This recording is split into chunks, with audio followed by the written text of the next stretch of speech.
In this week's tick list, we talk about Josh Ibbertson's incredible repeat of Rainman, a 9B at Malham, Harriet Ridley's ascent of the Quarryman, and lift the lid on James McHaffie's new E9.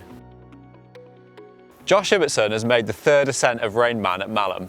It's his first 9B. Josh has climbed up to 9A before with ascents of Rain Shadow, Northern Lights and Eravella at Malham. He's currently in the middle of his end of year exams and we expect to hear more once he's free.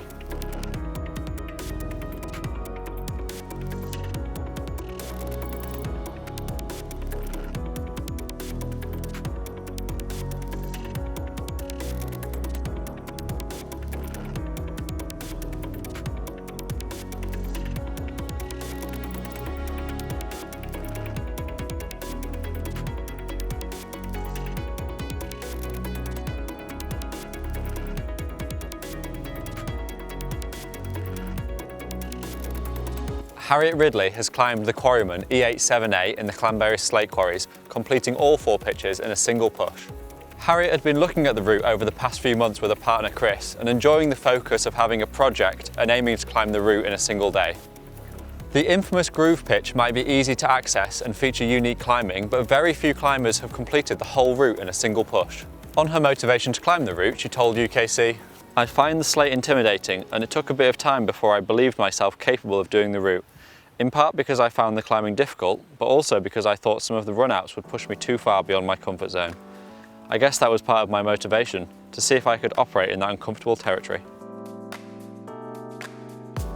The route breaks down into an E6, then an E5, the infamous 8A groove pitch and a 7C plus slab to finish. She had led the groove pitch a few days previously and so she felt confident on it, but it still required an excellent balance of strength and technique.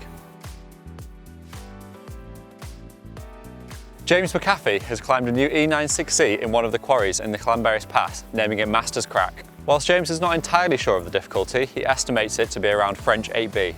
James told UKC, "It has a hard start, a hard finish, and the middle is E6. I think it will get a bit of attention as hard trad slabs go, as it's one of the best in the UK, up there with the Dyer's Lookout routes. Every move on the start is quite all out.